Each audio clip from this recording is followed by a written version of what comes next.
You're listening to Later with Mo Kelly on demand from KFI AM 640. It's Later with Mo Kelly. We're live everywhere on the iHeartRadio app. Let's go beyond the box score with our regular commentator and contributor, Jackie Ray. Jackie Ray, good evening. How are you tonight? I'm great. Good to be here. I know that you and I have talked about this. We hoped against it. We wished it wasn't true, but the Lakers actually went ahead and drafted Bronny James, the son of LeBron James. Even though the general consensus was he's not ready, Bronny's not ready to play in the NBA. Magic Johnson last week said he's not ready. He needs at least a year in the G League, which is the development league.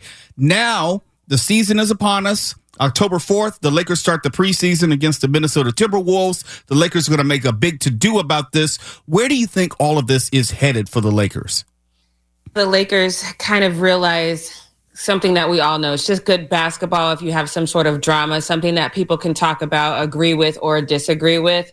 I don't want to say it's good basketball because that's not exactly what I think we're going to see, but it's good television, especially being in a city like Los Angeles, which is one of the entertainment capitals of the world. I think this is going to be entertaining, but I still stand by what you and I have both said. This is not a good move if you're trying to move in the direction of building a team who can make a championship. Now, like Magic Johnson said, if you're just going to get Bronny and you're going to throw him in the G League and let him develop, I think Magic was being nice when he said 1 year. I would say 2 is what he really needs. But if that's what you were going to do, then I would say, that's great. Pull him up for some preseason games so we have that moment, those moments of Bron to Bronny.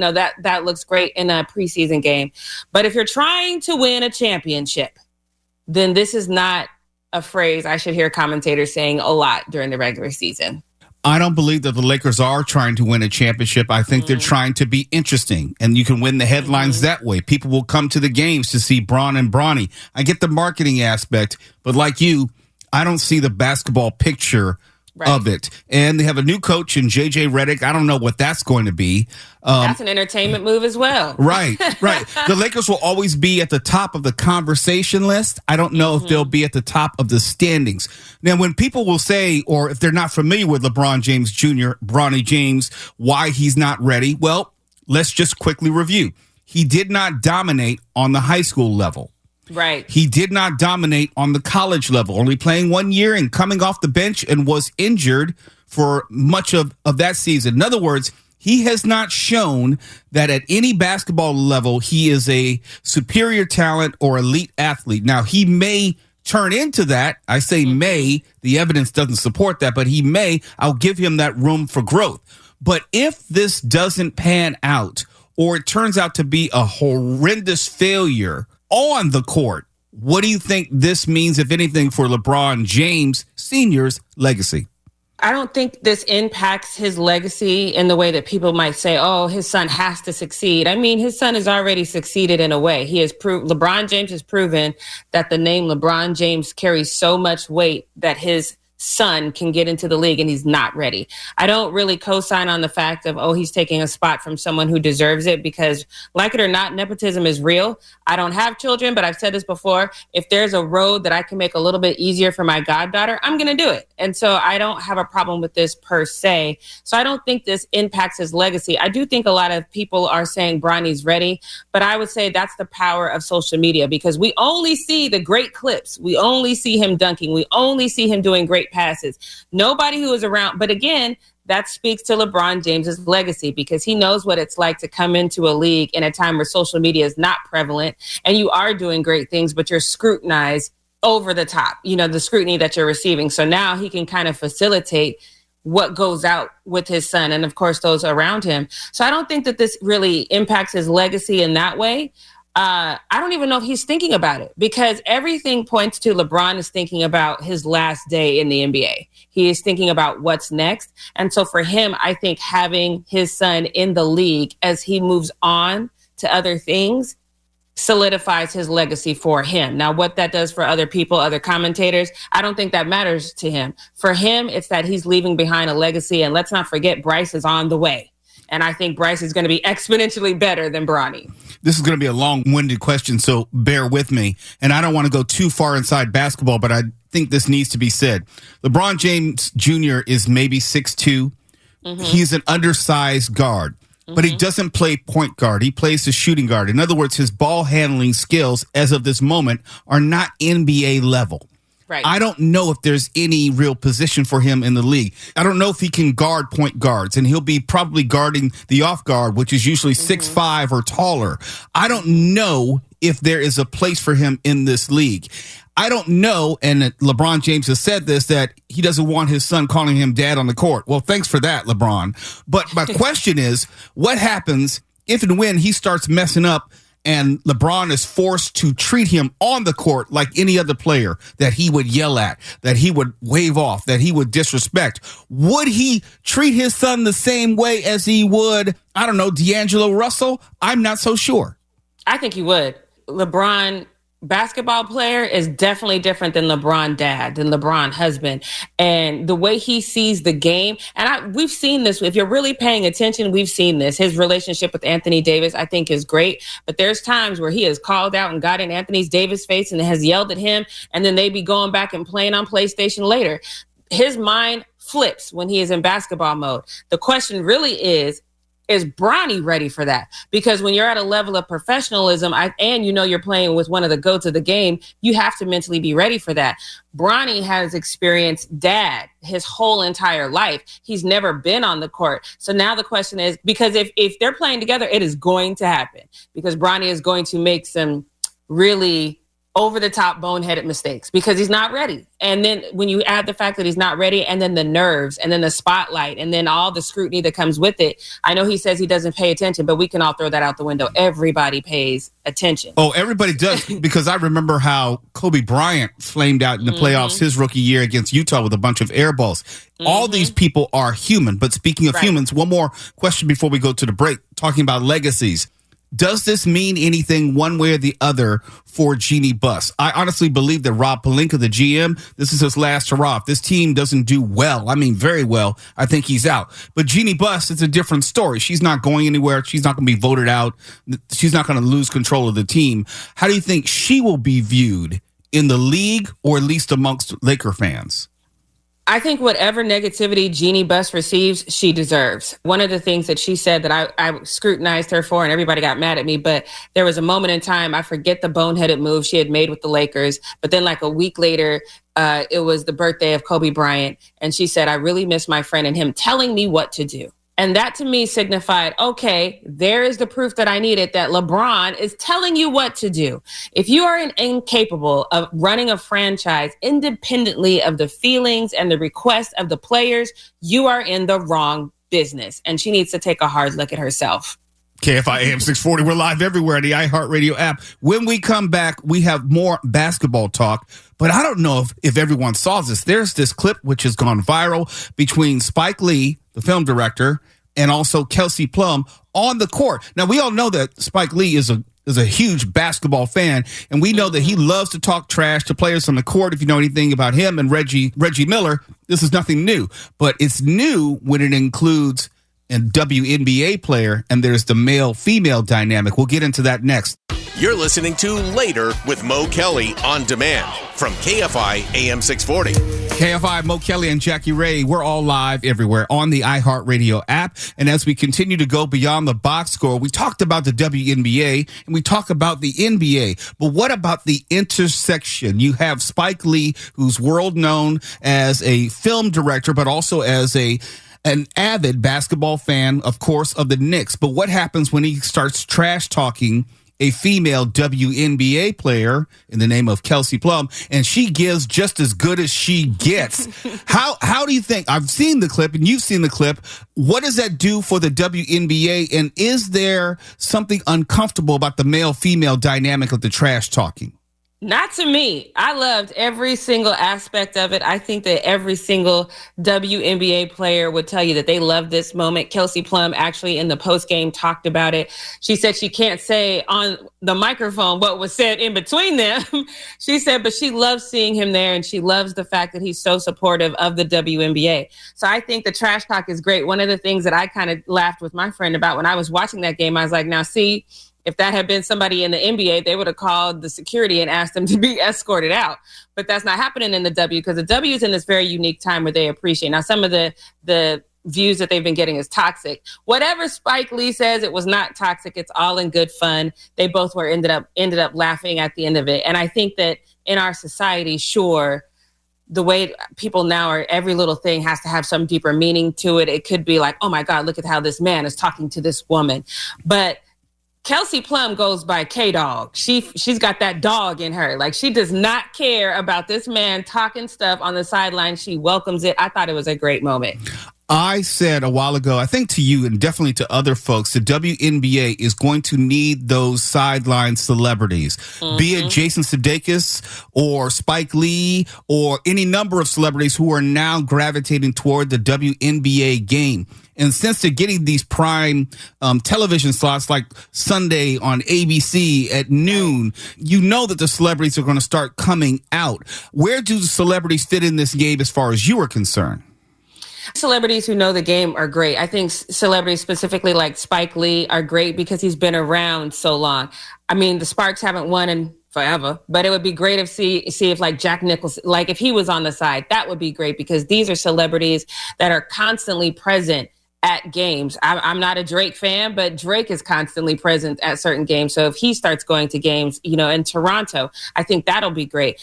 The reality of it is that people are gravitating to who they like, and people like these specific celebrities. So seeing their favorite celebrity on the sideline is not only great for that celebrity, it's great for the game of basketball. And to the novice fans, it kind of solidifies how great this game is when you have a big name sitting on the sideline. Now, to those of us who've been watching the WNBA for a long time, that it doesn't mean the same thing. But for the new fans, it really kind of says, oh, these women are important. What they're doing is important because these celebrities are making time to come out and watch these games. Caitlin Clark, A'ja Wilson have both said they're shutting it down after this season. They're not going to play an Unrivaled. They're going to take some time off because with Caitlin Clark, she went straight from college to pro, and A'ja Wilson was pro in Olympics.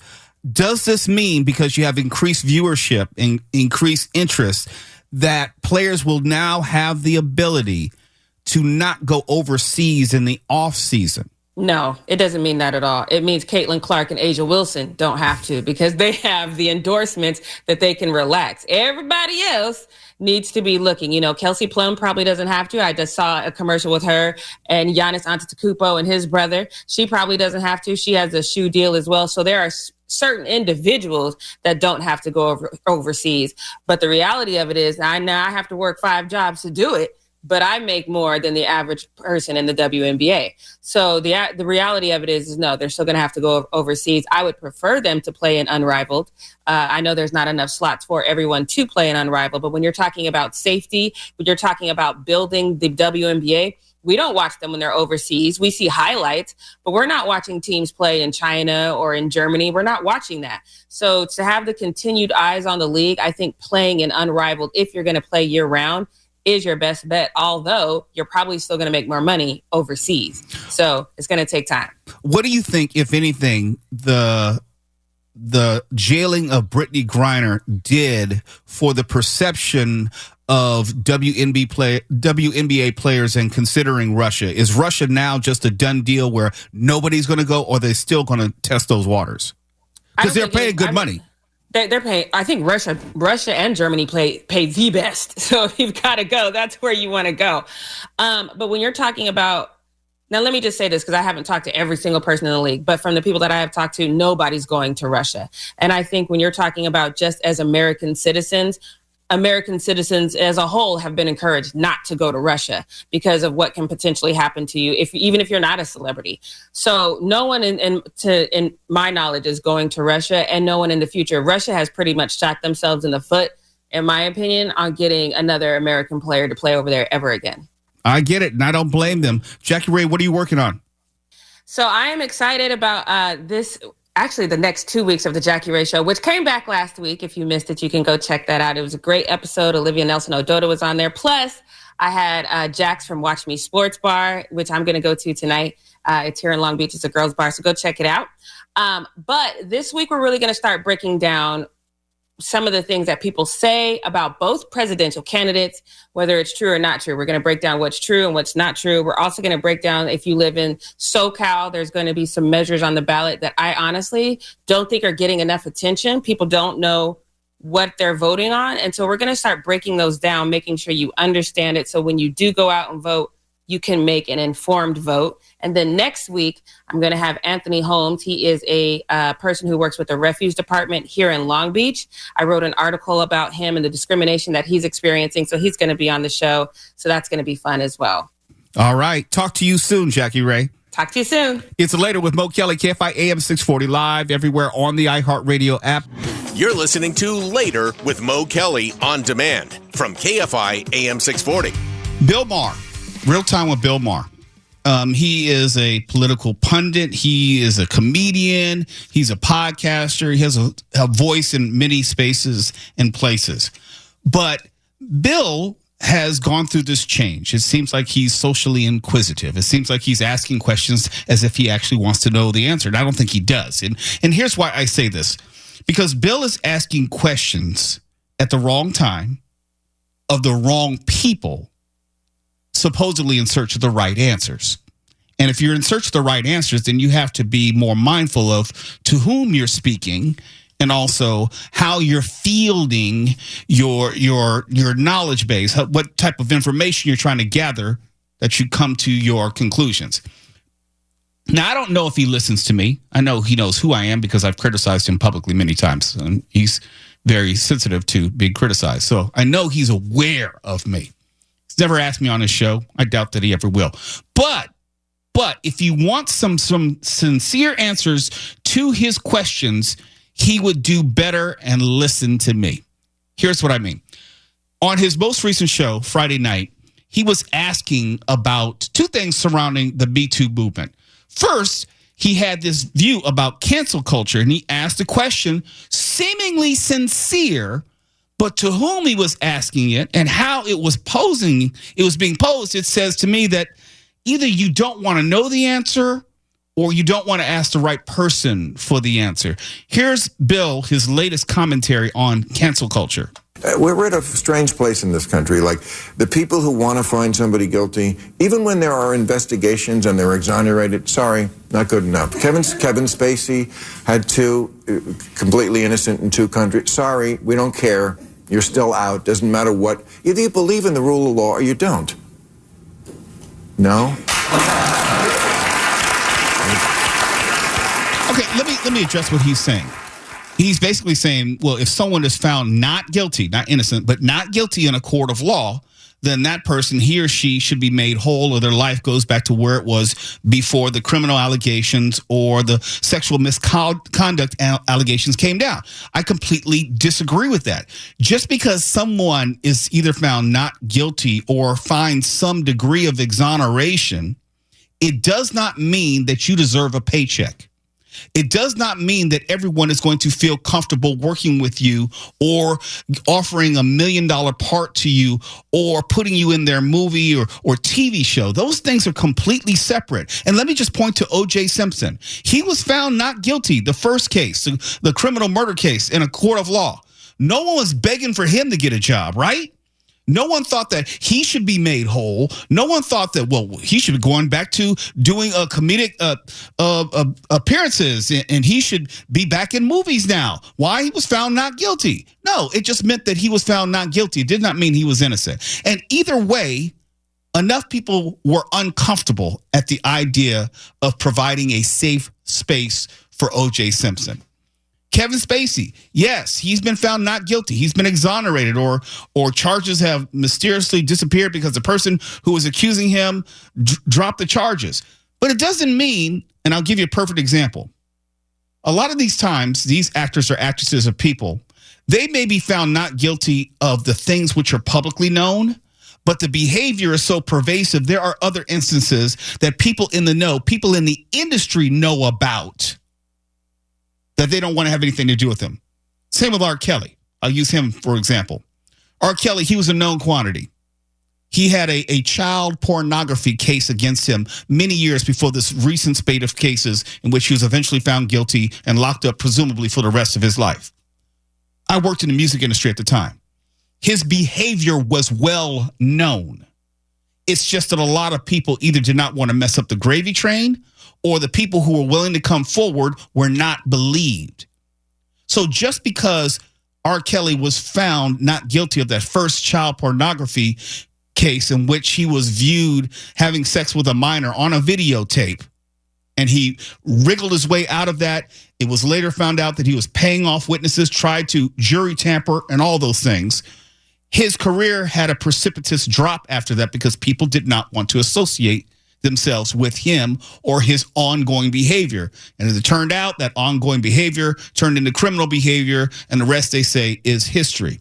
Just because Kevin Spacey was found not guilty or he was exonerated of these two instances, it does not mean, and I don't have any inside knowledge as far as Kevin Spacey is concerned, it does not mean that everything that he was possibly doing or allegedly doing that didn't come to light was enough to make people comfortable to going back to work with him, to going to risk having him as the star of their movie.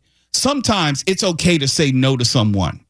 Same with Mel Gibson. We all heard the tapes. We heard what he said.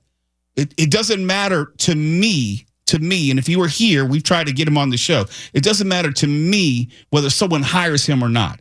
That's up to whoever feels comfortable with spending their money. Mel Gibson doesn't deserve a movie just because he's Mel Gibson. As it turned out, some people have hired him, and he's had minor to middling roles. So it's up to the industry, it's up to the moneymakers to decide. That's where I vehemently disagree with Bill Maher. And there's this, and this was what really got me mad. And Bill, if you're listening, you really, really need to change the people that you're talking to. In this clip, Bill is speaking to social and cultural commentator Fran Lebowitz, who is a very knowledgeable individual, but even in the clip, doesn't really know much about the Puffy P. Diddy situation. Why was he asking her? Number one, she's not a music industry veteran. And after you realize that she wasn't the one who would be knowledgeable about it, why did you keep going down this road? Here's Bill and Fran Lebowitz. I've been asking this question for 7 years, since 2017 when the Me Too thing happened. Why? Why not the music industry? I mean, they went after NPR pretty bad. That's true. They got like 4 or 5 guys from NPR, right. Like old guys, right. Who like, they posted like an outrageous limerick on the doorway of the bookshop. The music industry is this open cesspool of misogyny and, frankly, rape and sexual harassment. And somehow they have just, the angel of death has flown over them. Why do you think that is? Why is Bill Maher asking her that? Is she like some record industry mogul? Is she familiar with the ins and outs of the music industry? I don't think so. Why do you think that is?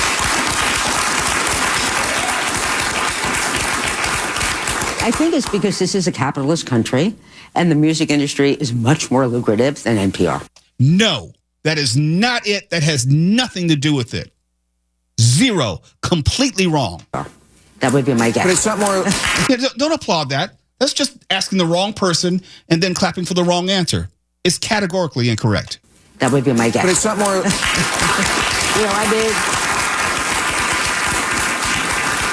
I mean, a lot of the stories about everybody, starting with Me Too, I'd heard a lot of these stories, for many years, So Puffy, this was not exactly a state secret, but it was state secret apparently to them, No, it was not a state secret to anyone. And let me just boil it down to this. And I know, Twally, you got to get some of this.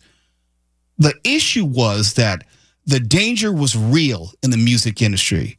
And there was a history, a well-documented history, that's why I mentioned R. Kelly, of people coming forward, not only being threatened after they came forward, but not believed. There was witness tampering. There was jury tampering. Kid Cudi had his car blown up in relation to Cassie and her allegations against P. Diddy back in the day. There were real threats of violence. People were not worried about just losing their careers. They were worried about losing their lives or endangering family members. That's why it's different. That's why, even though it was an open secret, nobody did anything. And also, You have powerful people are connected to powerful people. You have Mayor Eric Adams, under indictment, giving the key of the city to P. Diddy, under indictment. Powerful people know powerful people. That's why it took another 7 years, Bill and Fran. A lot of these stories that people are hearing about are actually not new stories. A lot of this has been revealed and discussed about Diddy and several other musicians and music moguls within the same vein. But to your point, a lot of these stories went away. A lot of these individuals were threatened. There are individuals that both you and I, Mo, know that were threatened to the point where they had to leave California because their lives were threatened just for handing a record over to a DJ and playing it without the green light of this notorious record company. It was real. There's a rapper that you all know and love. He had a song called Ice Ice Baby. Listen to some of the things that he said years ago about what was happening to him in the music industry, and no one was believing him. You're talking about when he was hung out of a window? Stuff like that. Of a balcony window? Yes. I know that for a fact that that's a real story. He said that, and no one believed him. They thought, whatever, that's just talk. And that was a dude, okay? That was a dude. So when those things are happening to dudes and those things are happening to record executives, you and I both know a program director who was beaten. We know record execs in his who office. were beaten in their offices. And I told the story of Steve Stout. It was in the LA Times, so I have no problem talking about it. Of Steve Stout, executive at Interscope Records, when I was at Interscope Records, when P. Diddy and his goons came into the New York office and beat the crap out of him in his office, hit him in the head with a telephone and walked out. They later arrested him. But my point is, the threats and violence were real. And so you want a woman who may have been raped by Diddy allegedly to come forward and risk her life, her family's lives, and knowing that no one's going to believe her because powerful people know powerful people. Some of the comments that I saw with the last victim to come forward, I think it was on Friday. Some of the comments that I read in the feed talking about what happened, how come she didn't come out sooner? Did you read the graphic nature of what happened to her? Read that and then talk to me about why she did not come forward. And you know what? And everything changed after people finally saw the video of Cassie getting beat by the elevator. You know what that was in her life? Tuesday. It's Later with Mo Kelly, KFI AM 640. Hey, Bill, you know, I know you love your show and everything, but if you want to ask real questions, come see me, dog. Come see me. You're listening to Later with Mo Kelly on demand from KFI AM 640. And there was more to be said about that subject. I started last segment playing some audio from Bill Maher from his most recent show this week, talking about the Me Too movement, why it took 7 years in his estimation for the Me Too movement to find the music industry. Something we have been talking about for quite some time. For whatever reasons, Bill didn't think that, you know, we knew what we were talking about. He didn't call us or whatever, but he was asking the wrong people if he actually wanted a real answer or the right answer to his question. And no disrespect to Fran Lebowitz, but she has no connection to the music industry. Just not. None. But he felt she was the one to ask because she was a guest on his show. And I was making the point, and Twell was making the point, the reason why the music industry had escaped the Me Too movement in part was because the music industry was built upon the pathology of misogyny, from the lyrics in records to the violence in how the music industry conducted business, from people walking into radio stations and beating the crap out of programmers, forcing them to play records, to the payola, which was going on behind the scenes, forcing people to pay records, to the extortion, all of that. And that has nothing to do with how the women were treated as far as video shoots. I can tell you about Nelly in the video. You can look it up right now, where he's swiping a credit card through a woman's behind. It wasn't done just because it was something they thought would be cute for a video. It's something that was done at parties all the time, paying for lap dances and other favors. You made a phenomenal, stellar point during the break regarding why people did not come forward early with some of these stories. And when you lay all that out, all that violence and everything that goes into the music industry, you had made the comparison to why people did not come forward against the mob. Yes, because they would have been killed, or their families would have been killed. And there's something else that people forget a lot, especially in hip hop music.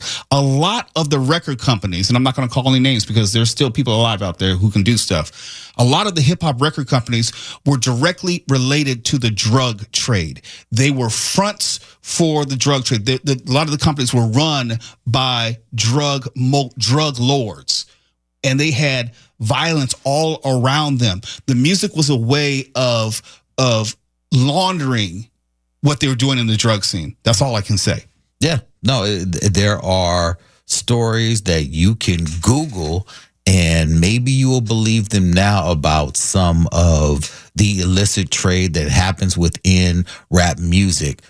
And I know a lot of time you listen to these songs that may be on the radio and you may think it's just music or it's just entertainment, because several times when you get these individuals on the witness stand, they say, it's just music. That's not really my life. But that's not true. And we're seeing more and more and more within today's, at least within the hip hop community, we are seeing more and more artists who are bringing that actual real violence to their music and to their performance, to streets everywhere. And it's not a surprise. It's not a surprise to Mona, because we've seen that from day one. It was fun back in the day being a part of the music industry, that it was thrilling. It was fun. It was, but you were always on the edge of your seat. If you've ever had a recording artist come into a meeting with a gun talking about why aren't you playing their music, you get a very real sense of how serious and how precarious your life is in moments like that, when you're thinking to yourself, this individual actually has a gun in this music meeting. I forgot how often that we went to parties and guns were just around, how drugs were around. The threats were actually real. When I said that my life was threatened more than once, I laugh about it now because I should have been smart enough to take it more seriously back then. But yeah, it was a real thing. The violence was real. And if you were a woman back then, number one, no one's going to believe you. There was no social media to get your message out. And the powerful people knew powerful people, so they would head you off at the pass. And if that didn't work, they would bring harm to you or your family. It wasn't about, oh my gosh, they may ruin my career. No, they may kill you. Yeah. That's what people are having, like, including the New York Times. Why is it the Me Too movement is just getting around to the music industry? No, because people were afraid they were going to die. That's why they weren't going to come forward. And look, how was Cassie treated when she came forward originally? And we knew most of those stories. Everything she said in her lawsuit, it wasn't unknown. The difference was she was finally ready and felt safe enough to tell her story, and the change in the law, the survivor's law, allowed her the opportunity to do that. And when she told her story, and then I'll say Diddy blinked, made that apology, and made that, I don't know, 7-8 figure payment to Cassie, then that kind of opened the floodgates for people to finally to feel safe enough in numbers to tell their story without harm coming to them, because there was such a spotlight on Diddy. And he's just the first. We keep telling you. Let's say it again. Okay, we got to get this on the record again, because someone's going to ask the dumbass question. Oh my gosh, is it the Me Too moment for the music industry? Yes. And there are going to be many more. They're going to be big names that you've heard of, people you've not heard of. You're going to wonder, like, this happened to this female artist? Yes, that female artist. So what about, yes, her too. Not Me Too, but her too. And you're going to start to finally believe, oh my gosh, Swalla and Mo, they actually predicted this. Not really. It's just that we knew where all this was headed and we were paying attention. And now some people will just want to get on the late freight and act like they're breaking new ground. It's like, oh my goodness, did you realize that the Me Too movement hadn't caught up to the music industry? Yeah, we said that when it was all about TV and movies. We told you then. You knew then. You did nothing. You didn't believe us. You didn't believe us. We tried to tell you, and then people tune in to Bill Maher and start clapping because he asked about, oh my gosh, it's been 7 years of the Me Too movement, and they haven't brought in gone after the music industry. We've been telling you this for years, and that's the frustrating part, because women have been abused. We told you they were abused. I told you about my time at the Grammys. I told you what I did there. I told you how I spoke out. It's not new, except to the people who don't know what the frick they're talking about. Like Bill Maher. KFI AM 640. We're live everywhere. The iHeartRadio app. You think we've got all the answers? Well, we've got news for you, Chief. No, seriously, we've got news right now.